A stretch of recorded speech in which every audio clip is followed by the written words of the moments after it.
about our garden, about our plants. We have the largest tree canopy in the heart of downtown Seattle available to the public, 27 trees.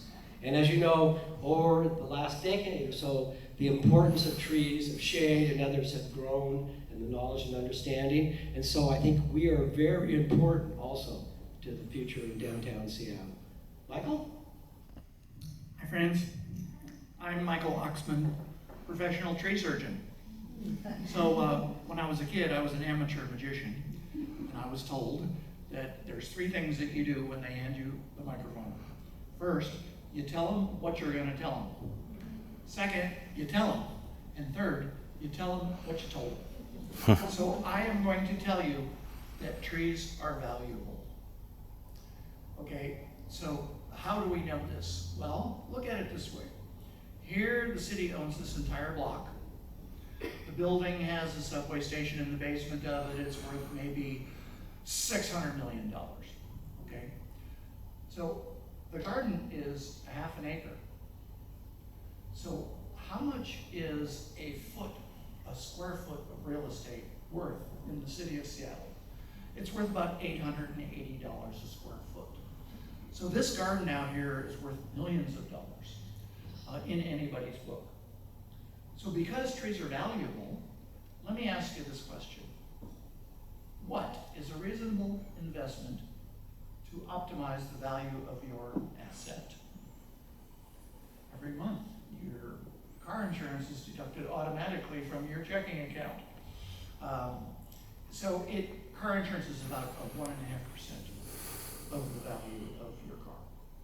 So if we were to invest in the Garden of Remembrance, since it was built in 1997, 98, you could see that over this past quarter of a century, we've invested millions of dollars in optimizing the value of this asset.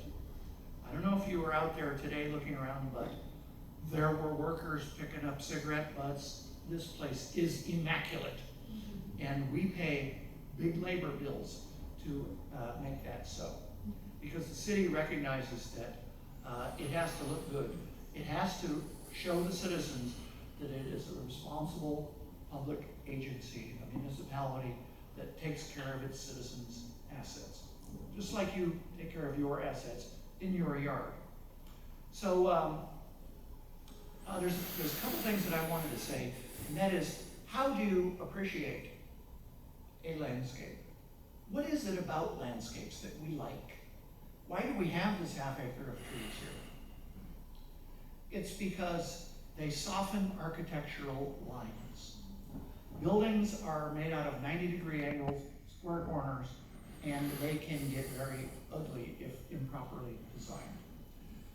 When you plant a garden or a forest in front of the building, then people see the greenery. They can breathe in the fresh air that's created from photosynthesis that's released from sunlight by the trees. People can see this filtered view where there's a green glow over everything that is very pleasing to people. So you have the light, and the people are very closely connected. The plants are very closely connected. The trees are actually the most conspicuous part of the environment. Then, in this particular garden, we have fountains.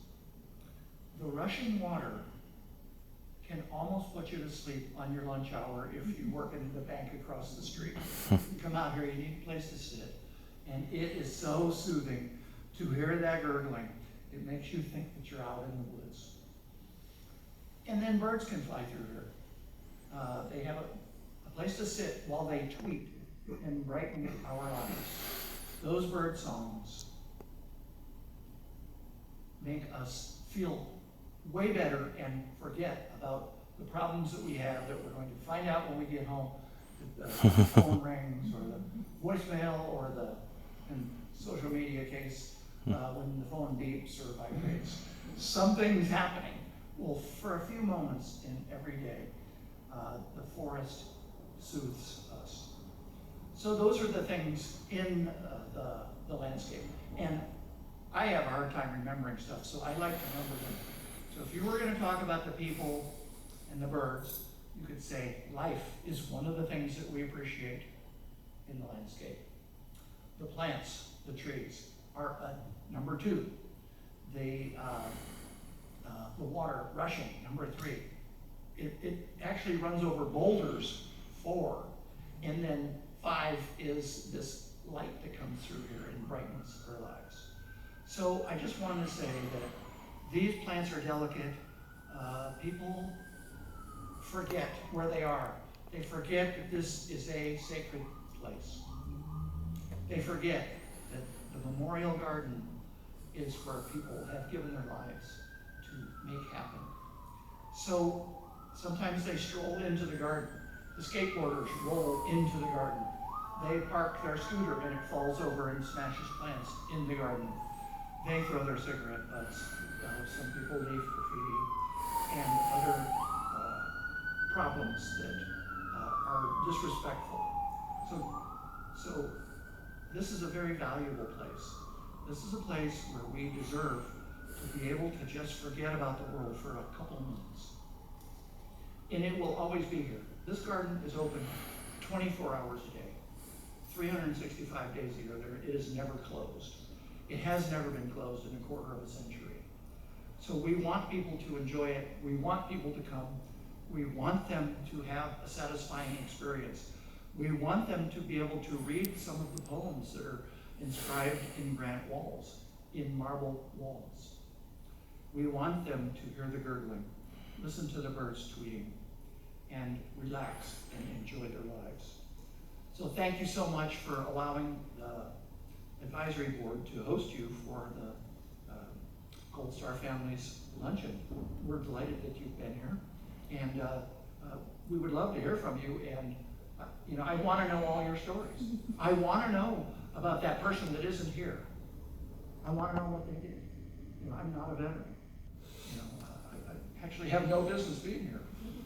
I don't have any of my family members who have ever been lost in combat, but my son was in combat. He was in Afghanistan. There were a couple reporters that were attached to his unit. One of them, Sebastian Younger, who wrote the book The Perfect Storm. He used all the money from that book that was made into a movie with George Clooney to finance his trips as a war correspondent to various conflicts around the world. And then another reporter, Chris Chivers, who was well known in social media as a veterans supporter and booster, he wrote a book called The Fighters. And my son's unit was featured in the book in Restrepo. It was called the Viper Patrol. And unfortunately, those were times when my son lost his friends. So I gotta hand it to him. He's handling it pretty well. So I gotta hand it to you folks. You're handling it pretty well. So thank you so much for coming and sharing with us. We'll see you later.